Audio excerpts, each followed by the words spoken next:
Oke, Assalamualaikum warahmatullahi wabarakatuh. Hari ini kita akan membahas contoh kasus berikutnya dari video sebelumnya mengenai aplikasi hukum 2 Newton. Nah, sekarang kasusnya adalah dalam bentuk sistem katrol tanpa beban. Nah, di sini hanya ditarik katrolnya dengan sebuah gaya F. Kemudian pertanyaannya, jika massa katrolnya adalah 6 kg dengan jari-jari roda katrolnya adalah 0,1 dan diberikan gaya F sebesar 30 Newton, maka tentukan nilai percepatannya. Nah, di sini dalam bentuk silinder pejal ya. Jadi silinder pejal ini inersianya adalah setengah mr kuadrat. Nah, sekarang tinggal kita olah bagaimana perumusan untuk menentukan percepatan. Sebenarnya kembali lagi kita ke konsep hukum 2 Newton. Jadi kita ingat hukum 2 Newton, A sama dengan sigma F dibagi sigma M. Ini kita asumsikan misalkan banyak gaya dan banyak massa ya. Nah, karena di sini kita belajar mengenai dinamika rotasi, yang mana massa katrol itu harus diikutkan, berarti sigma massa atau total resultan massanya itu massa katrolnya dimasukkan. Nah, kalau misalkan di materi dinamika gerak, sigma M itu adalah massa-massa benda, tidak pakai massa katrol. Nah, sekarang di gambar ini tidak ada massa benda ya, hanya ada massa katrol. Berarti berdasarkan peristiwa ini, rumusannya menjadi A sama dengan sigma F dibagi konstanta inersia dikalikan massa katrol. Jadi dia hanya bekerja dari si massa katrol aja karena tidak ada bebannya ya. Jadinya hanya ada massa katrol. Nah, sekarang tinggal kita pakai rumusnya ini. Mudah ya. Jadi kalian ingat lagi hukum 2 Newtonnya. Sekarang tinggal kita masukkan hasil angka yang diketahui. Maka percepatan sigma F ini gaya-gaya yang bekerja. Karena di sini dia hanya ditarik dengan gaya F, maka F saja yang bekerja. Jadi F-nya itu sebesar 30 Newton. Dibagi dengan konstanta inersia setengah dikali massa katrol. Massa katrolnya adalah 6 kg. Hasilnya adalah 3 dengan 30, hasilnya adalah 10 meter per second kuadrat. Baik, sekarang kita akan analisis bagaimana penurunan rumusnya sehingga bisa diperoleh nilai percepatan itu ya. Jadi di sini karena sistem katrol tidak bermassa, maka tidak ada pelibatan benda-benda yang bergerak secara translasi yang diakibatkan oleh gaya-gaya yang bekerja di tegangan tali. Nah, karena di sini hanya ditarik dengan gaya F, jadi prinsipnya hanya sama seperti gerak rotasi biasa. Jadi kita cukup analisis dari rotasinya. Nah, di sini kita pakai persamaan sigma torsi sama dengan inersia dikali alfa ya. Nah, kalau kita ilustrasikan ke dalam sistem katrol, maka gambarnya seperti ini. Ini misalkan katrolnya ditarik dengan gaya F, maka gaya F itu sudah membentuk siku-siku terhadap jari-jari. Nah, ini sama saja seperti konsep torsi ya.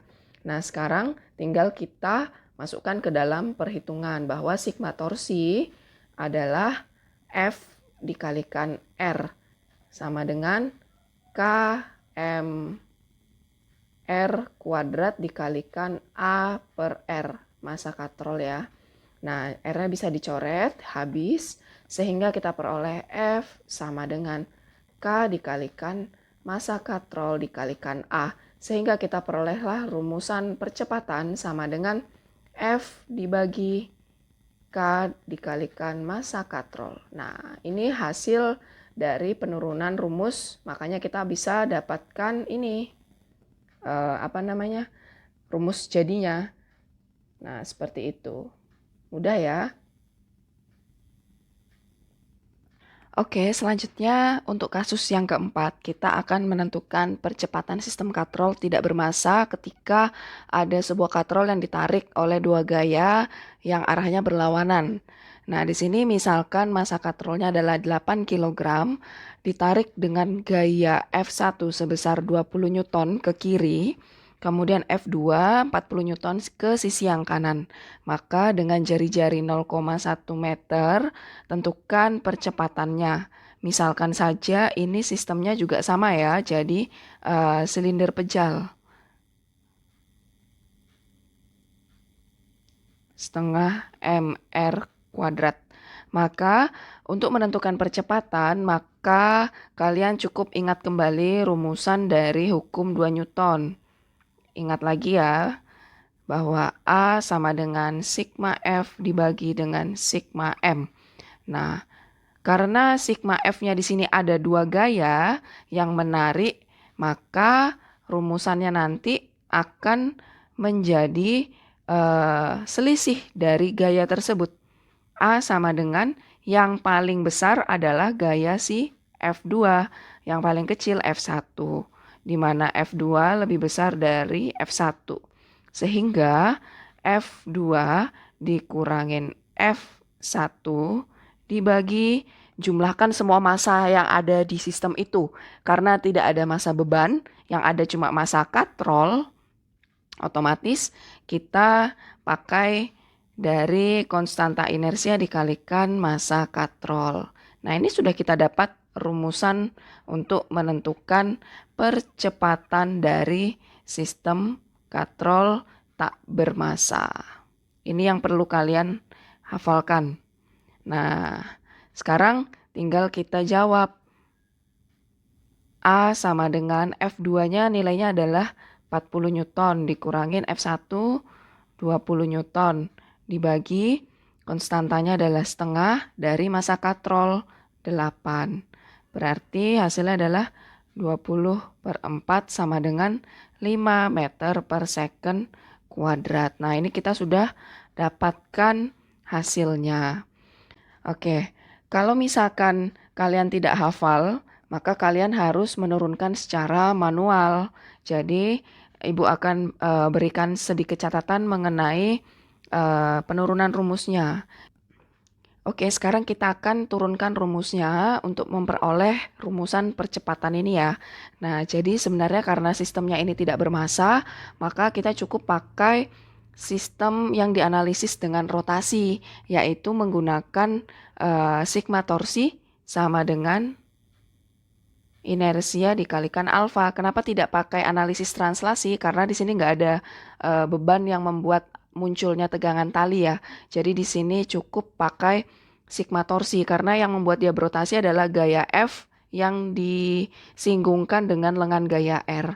Nah, di sini karena sigma torsi berarti ada 2 gaya yang bekerja yang menjadi torsi. Nah, di sini otomatis benda akan bergerak ke F2. Berarti ke sini.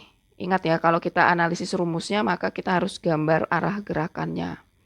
Nah, berarti nanti F2 yang mengurangin F1. Maka sigma torsinya di sini adalah F2 dikalikan R dikurangin F1 dikalikan R sama dengan KMR kuadrat dikalikan A per R. Nah, R ini boleh kalian keluarkan. Jadi F2 dikurangin F1 dikalikan R sama dengan KMR kuadrat dikalikan A per R. R-nya coret habis.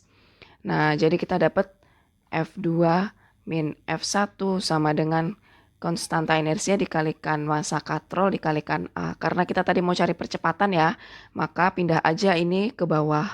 Jadi F2 min F1 per konstanta dikalikan massa katrol. Nah, akhirnya kita dapatkan rumusnya.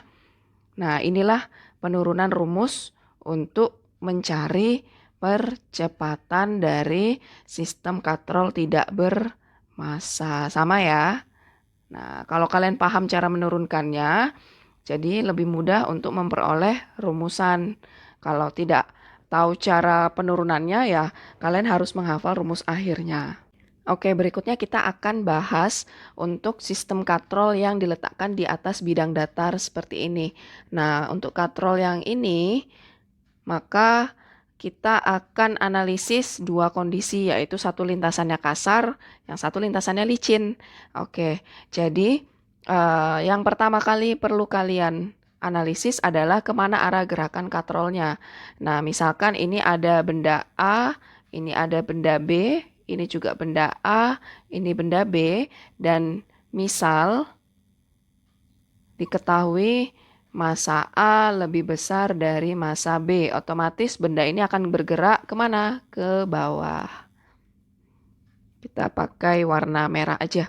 Jadi benda ini otomatis punya arah gerakan ke bawah. Ini arah percepatan. Dan ini juga ke bawah. Nah, sekarang yang perlu kalian lakukan adalah gambar gaya-gayanya dulu atau diagram gaya.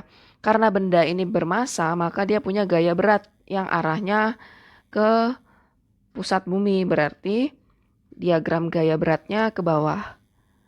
W benda, gaya berat A, ini juga gaya berat A.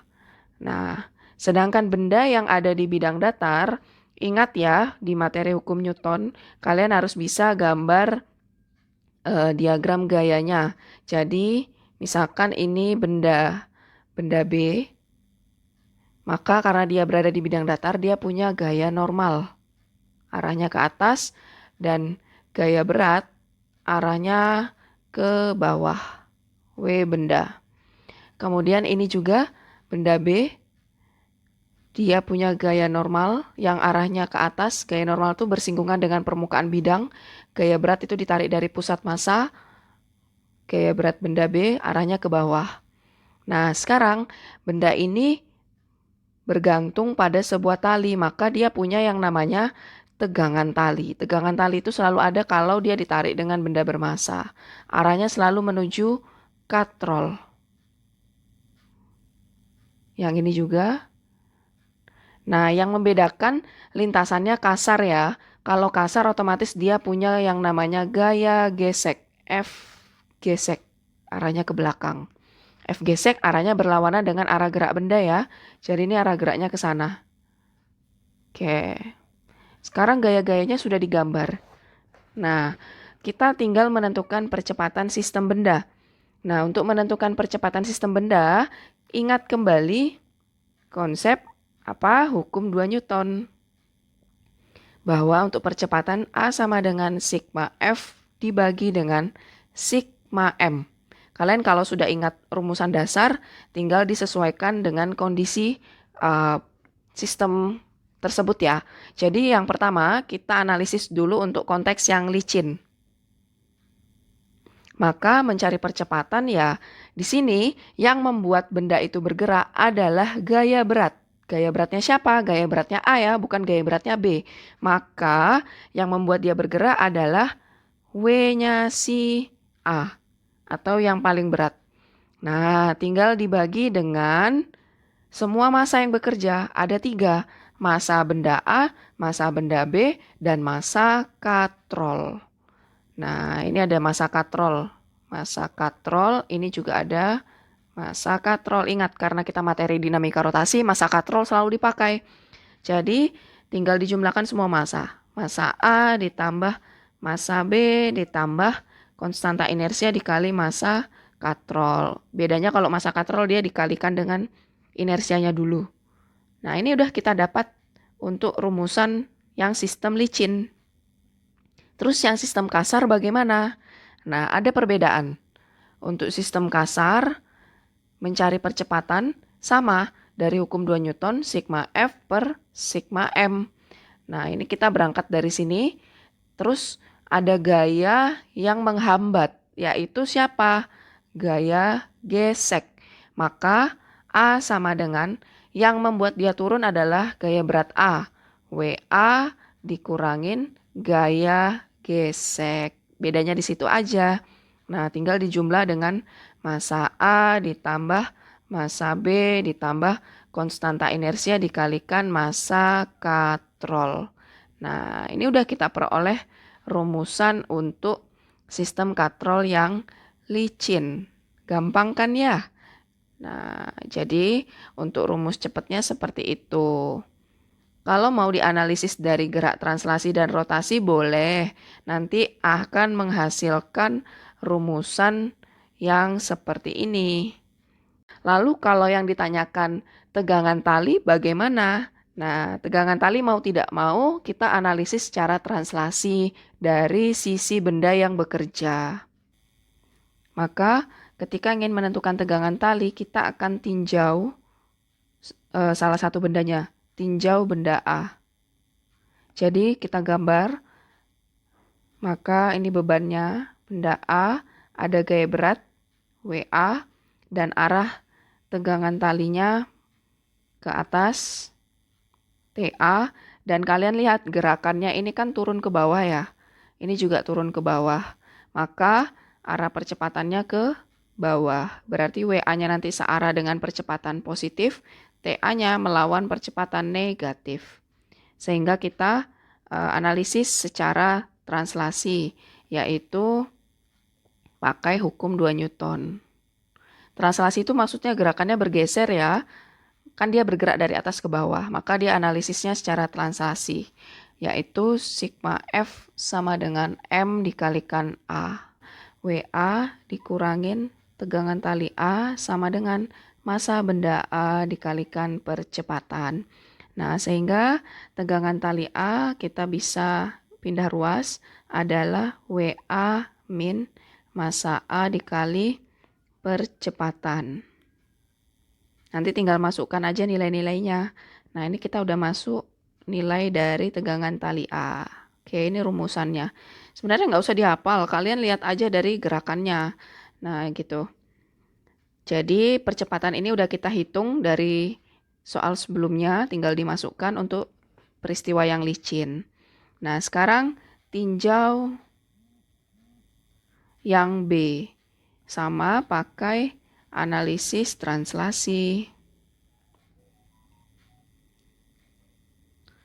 Nah, jadi kita gambar tinjau benda B. Benda B itu kan di atas ya. Jadi, benda B-nya akan bergerak atau bergeser dari kiri ke kanan. Nah, maka yang searah dengan arah percepatan, ini kan tegangan talinya ke kanan.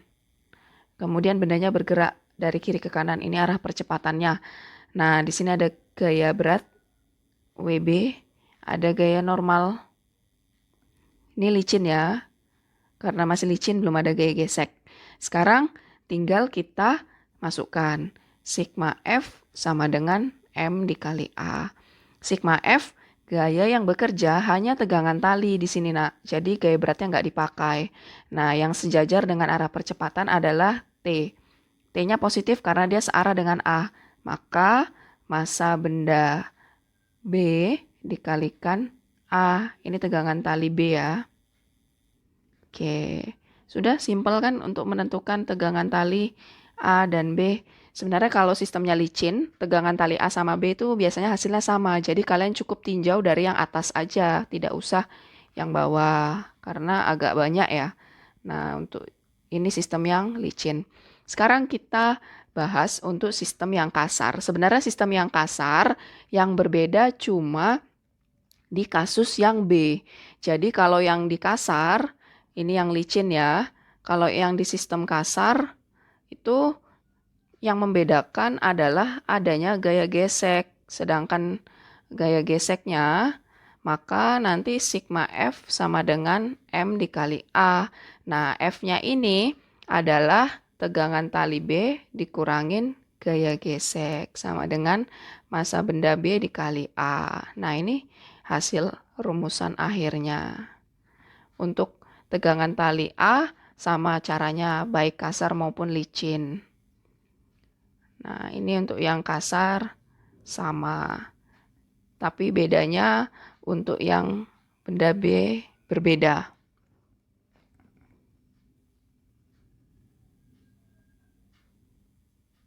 Oke, untuk mengingat kembali, untuk mencari gaya gesek itu adalah mu dikalikan gaya normal.